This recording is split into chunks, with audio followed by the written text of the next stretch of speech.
영국 BBC 방송에서도 가장 존경받는 영국인 조사를 했었는데 뭐 영국인들은 뭐 여왕을 가장 존경하잖아요. 지금 이제 엘리자베스 여왕이 죽었지만 여왕을 존경하고 뭐 영국은 역사가 깊은 나라이기 때문에 위인이 많은데 그 많은 위인들을 제치고 처칠이 가장 존경받는 영국인 위인으로 이제 선정돼 있을 정도로 이제 익히 알려진 우리 한국민들한테도 뭐 익히 알려진 세계적인 위인 중에 하나죠. 그래서 이분이 너무나 익히 알려졌기 때문에 저도 이제 고정관념을 갖고 이분을 봤었는데 이제 2차 세계대전을 공부하면서 새로운 면을 제가 보게 돼서 그 부분을 이제 여러분들하고 같이 한번 공부를 해볼까 합니다. 그래서 제가 소제목을 천백통의 편지라는 소제목을 붙였는데 일단 이 처칠의 천백통의 편지가 무슨 얘기인지를 이제 우리가 좀 공부를 좀 해보겠습니다.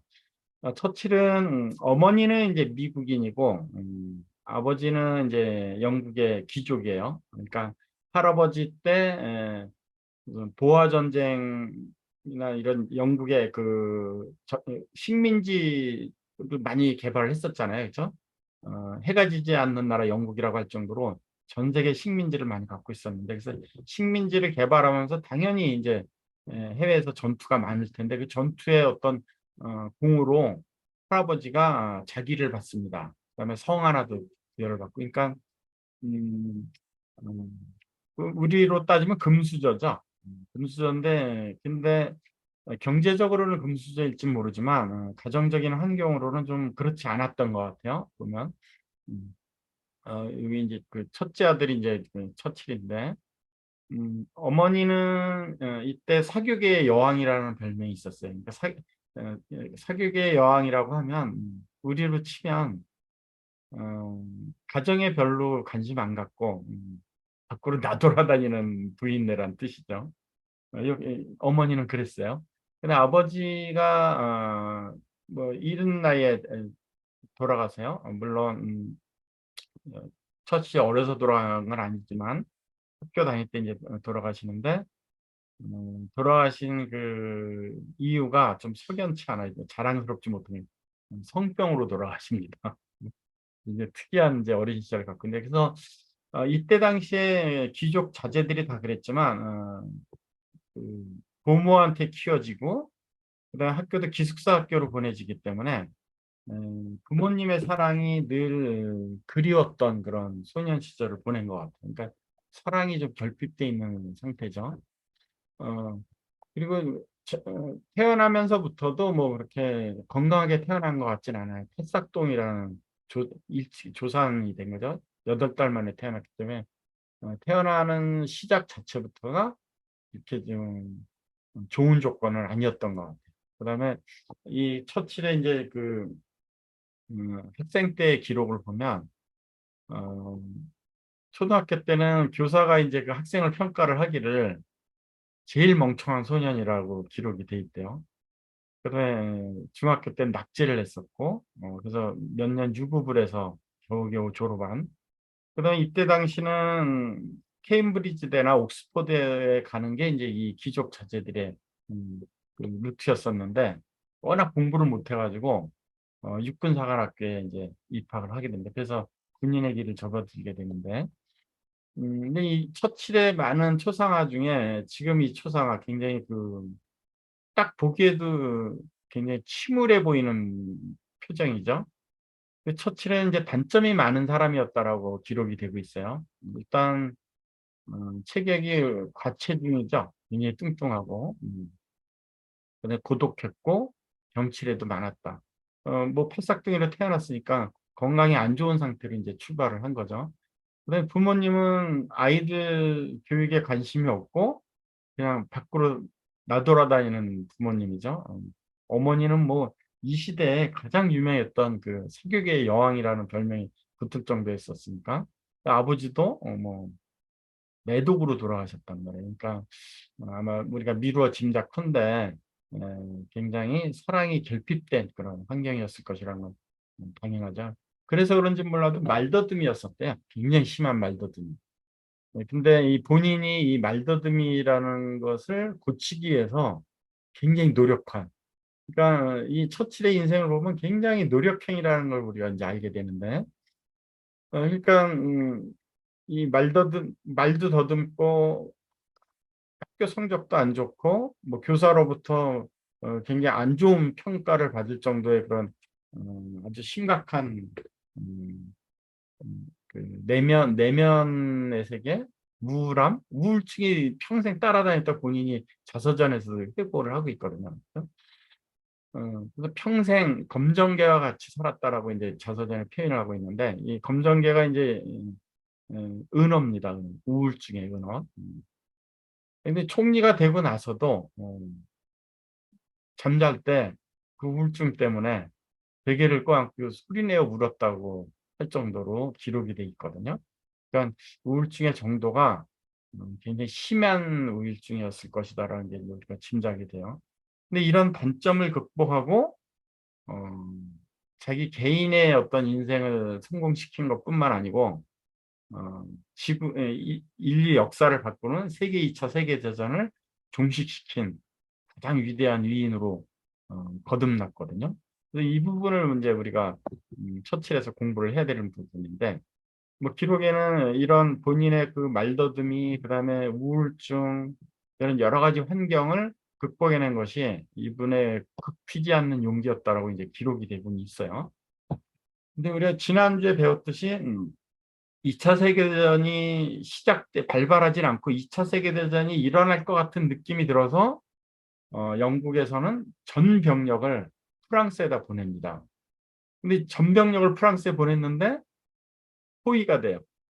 한순간에 그 독일 전차 군단에 포위가 돼서 전멸 위기에 놓였다가 이 덩케르크에서 영국으로 이제 이 포위된 영국군하고 프랑스 병을 후퇴시키는 작전, 덩케르크 작전에서 승리를 합니다. 그래서 그 승리를 했던 이유가 진솔한 승리가 거짓하지 않고 지금의 상황을 정확하게 표현을 해서 영국민 모든 국민들이 달라붙어서 쪽배를 갖고 가서 막 끌어내가지고 30만 명이라는 영국 군사를 구출을 해내거든요. 그래서 그 30만 명이 후에 3, 4년 뒤에 그 상륙작전에 투입이 되면서 2차 세계대전을 승리를 이끈 그런 기초가 됐다는 것을 우리가 공부했는데, 근데 이 전쟁이 일어나고 이 덩케르크 구출 작전 바로 직전에 총리에 취임을 합니다. 그 전에 영국 총리는 히틀러하고 잘 평화협정을 맺어서 히틀러가 해달라는 대로 다 해주는 척하고 평화협정을 맺어서 영국은 독일이 침공하지 않게 그렇게 저자세로 외교를 했었거든요. 근데 독일이 영국의 그런 의중과는 상관없이 전 유럽을 다 장악을 하고 영국까지도 장악하려는 속셈이 딱 드러나자 영국 의회에서 강경파인 처칠을 총리로 내세운 겁니다. 그러니까 불과 2차 세계대전이 발발하기 한 6개월 전에 총리가 돼요. 근데 그때 그의 나이 65세입니다. 굉장히 지금도 65세 하면 굉장히 나이가 많은 노인인데 이때 당시는 더 그랬겠죠. 근데 그러니까 굉장히 늦게 총리에 취임을 해서 이 2차 세계대전 승리를 이끌었는데, 근데 이 영국이 30만 명을 덩케르크에서 이제 후퇴를 해서 병력은 이제 구했는데 장비를 거기다 다 두고 왔잖아요. 프랑스에다가. 그러니까 영국의 전 병력을 다 프랑스에 다 투입을 해서 히틀러가 전쟁을 못 일으키려고 이렇게 위협을 줬었는데 예, 포위당해서 그냥 몸만 빠져나왔잖아요.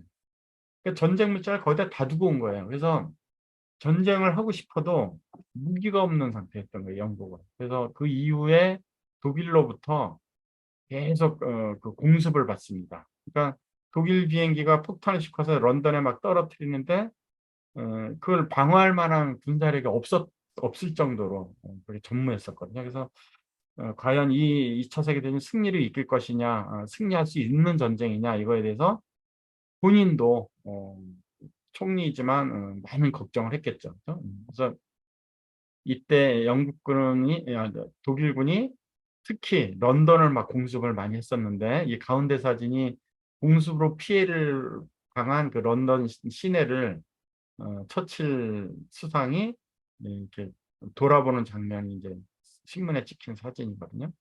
근데 이 오른쪽의 사진은 풍선을 막 띄워놨는데 이게 풍선을 막 띄워놓으면 독일 전투기가 하늘을 날아다니는데 좀 방해를 받을 거 아니에요. 방해하려고 띄워놓은 거예요. 그러니까 이 풍선으로 독일 전투기를 방어할 정도로 그런 아이디어가 나올 정도로 전쟁 문자가 거의 없었었죠. 그래서 처칠의 생각은 뭐냐면 이 전쟁을 승리를 이끌려면 미국이 참여를 해야 되는데 왜 미국이 참여를 해야 된다고 처칠은 생각하냐면 미국은 그때 왕성하게 산업화가 돼서 군수 물자가 많이 생산되는 나라였거든요. 그래서 미국이 참여하는 게 가장 베스트고 미국이 참여를 하지 못한다 해도 미국에서 생산된 군수 물자를 영국이 무상으로 제공을 받아서 그 군수 물자를 갖고 전쟁을 하면 승산이 있다라고 생각하고 있는 게 처칠의 생각입니다. 정확한 판단이죠, 사실은. 근데 미국에는 어떤 법이 있었냐면 미국은 그때까지만 해도 중립이었어요. 왜냐하면 전쟁에 휘말리기 싫은 거예요. 미국도. 그래서 전쟁에 휘말리기 싫은데 영국에서는 계속 그러면 니네가 미국이 중립국을 지켜서 전쟁에 참여를 안 한다고 해도 무기는 좀 빌려달라. 무기는 무상으로. 근데 미국에서는 그런 법이 없었던 거예요. 왜냐하면 뭐 무기를 일단 제공하는 순간 전쟁에 참여를 한 발을 더 듣는 거잖아요. 그래서 마땅히 이 연합군을 도울 수 있는 방법이 없었던 거예요. 또 도울 마음도 없었었고 왜냐하면 전쟁에 끼어들게 될까 봐. 근데 루즈벨트에게 처칠이 1,100통의 편지를 보냅니다. 이 1,100통의 편지라는 건 뭐냐면 어, 무기를 좀 빌려달라. 우리가 나중에 갖겠다. 응? 그것도 그냥 빌려달라는 게 아니고 무기를 주면 우리가 가서 가져오겠다는 것도 아니고 니네가 무기도 운반해달라. 우리는 그런 능력도 지금 없다. 그런 편지 내용에 도와달라는 내용. 그 1,100통이나 보냈다는 건 뭐냐면 1,099통은 다 거절당했다는 거 아니에요. 그죠? 거절당했다는 얘기죠. 근데 이 루즈벨트 대통령이 처칠의 이 1,100통의 편지로 감동을 받았는지 아니면 그 미국에 도와주겠다는 어떤 생각이 있었는지 그 루즈벨트 대통령의 생각은 제가 다 읽어내지 못하겠지만 루즈벨트 대통령이 이때 당시에 미국의 법을 하나 만듭니다. 무기대여법이라고. 그래서 이 무기대여법은 뭐냐면 무상으로 유럽 연합군에게 무상으로 무기를 빌려주고 그것도 그냥 와서 가져가는 게 아니고 우리가 갖다 주는 걸로 무기 대여법을 만들. 이건 뭐 미국 의회에서 많이 반대를 했겠죠. 근데 루즈벨트 대통령이 그 한 명 한 명의 의원들을 설득을 해서 이 무기 대여법이 통과가 됩니다. 그래서 이 무기 대여법은 사실은 지금도 존속을 해요. 그래서 러시아하고 우크라이나 전쟁에도 이 무기 대여법에 근거를 해서 지금 군수 물자가 거기에 가고 있는 겁니다. 그게 그때 당시 처치에 의해서 만들어진 법이라고 해도 과언이 아닐 정도로 이 무기 대여법이 어, 미국에서 성립이 되면서 그러니까 자유연합국에게는 우리가 무기를 무상으로 빌려주는 정도가 아니고 갖다가 공수를 해준다. 운반까지 해준다는 것이 이 무기대여법의 근간입니다. 그래서 이 무기대여법이 통과가 되면서 영국은 미국으로부터 군수물자를 받고 전쟁을 이제 또 성공적으로 수행을 하게 돼요. 이 무기대여법에 의해서 원조를 받은 나라가 영국뿐만이 아니에요. 러시아 그때 당시 소련 연방도 받았고 각 나라들이 다 프랑스 뭐 레지스탕트들도 받았고 그래서 2차 세계대전이 결국은 승리를 하게 되는데 근데 일본이 진주만을 폭격하잖아요. 그렇죠? 왜냐하면 미국이 연합군에게 무기를 대주기 중립국을 지키긴 하지만 전쟁에 참여는 안 했지만 무기를 대주면서 결국은 미국도 전쟁에 참여할 것이라는 것을 일본이 간파를 하고 먼저 치자 우리가. 그래서 진주만을 폭격하거든요.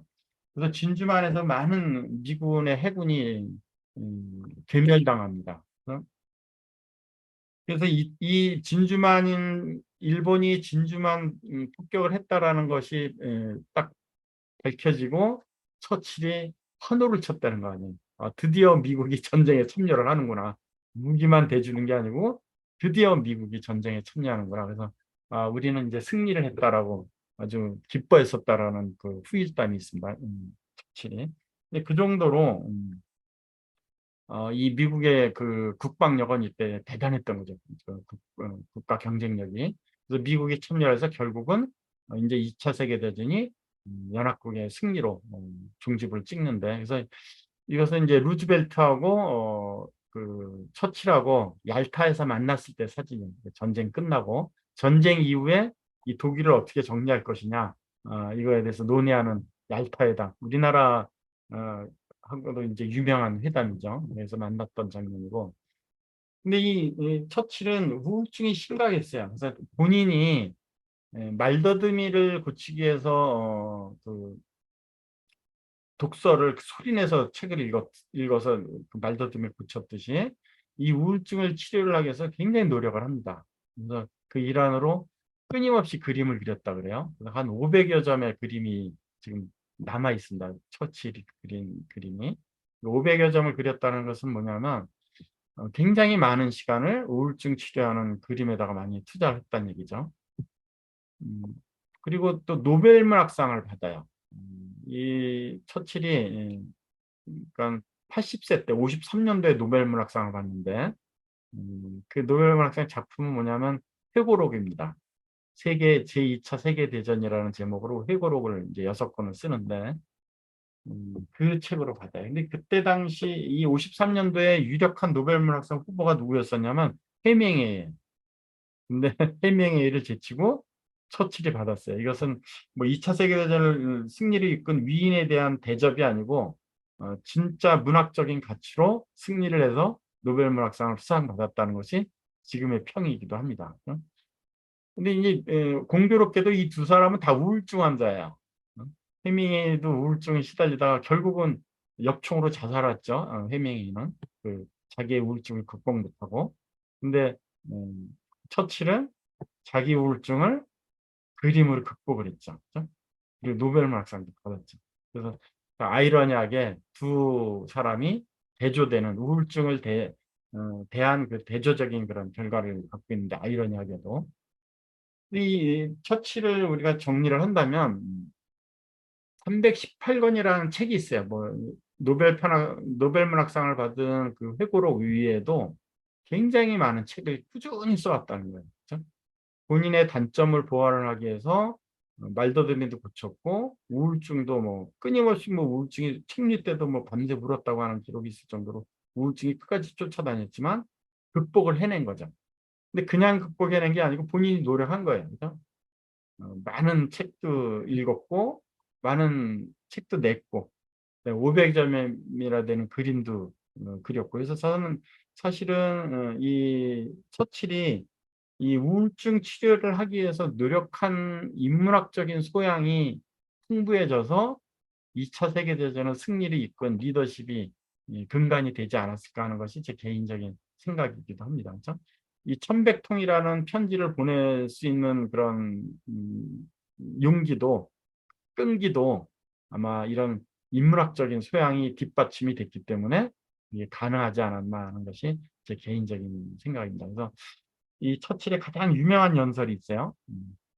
You never never give up.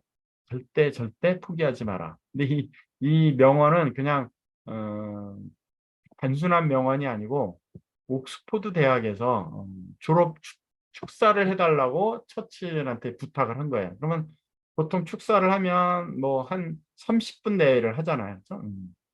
굉장히 장문의 연설을 하게 되는데, 그래서 대부분 이 옥스포드 대학의 졸업 축사는 명문장으로 길이길이 남습니다.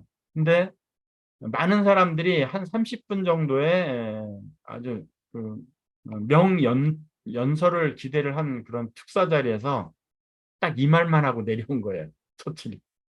You never never give up. 정확하게는 처음에는 You never give up. 절대 포기하지 말아라. 그 다음에 두 번째 문장이 뭐냐면 You never never give up. 절대로 절대로 다시 한번 강조함.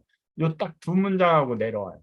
많은 사람들이 실망을 했죠. 근데 옥스포드대 졸업 축사 중에 가장 위대한 축사로 지금도 기록이 되고 있습니다. 우리 내리의 You never never give up. 그래서 제 생각에는 이 처칠이 30분간의 장 연설보다 본인이 평생 살아오면서 그 끊임없는 우울증과 싸운 말더듬이도 고친 본인의 노력 그 여러 것을 다 종합을 해서 가장 강조하고 싶은 한 문장만 해야 되겠다라는 것이 아마 이 처칠의 생각이었던 것 같아요. 그러니까 You never never give up. 이게 아마 우리한테 이 처칠의 이 한 줄의 연설이 무엇을 의미하는지를 우리가 오늘 공부를 했기 때문에 다시 한번 절대 절대 포기하지 말라라는 그 문장이 새롭게 살아서 우리한테 살아있는 문장으로 되지 않을까 싶습니다. 오늘 주민문학은 이것으로 처치를 공부한 걸로 마감을 하고요. 제가 음소거를 제가 우리가 외치는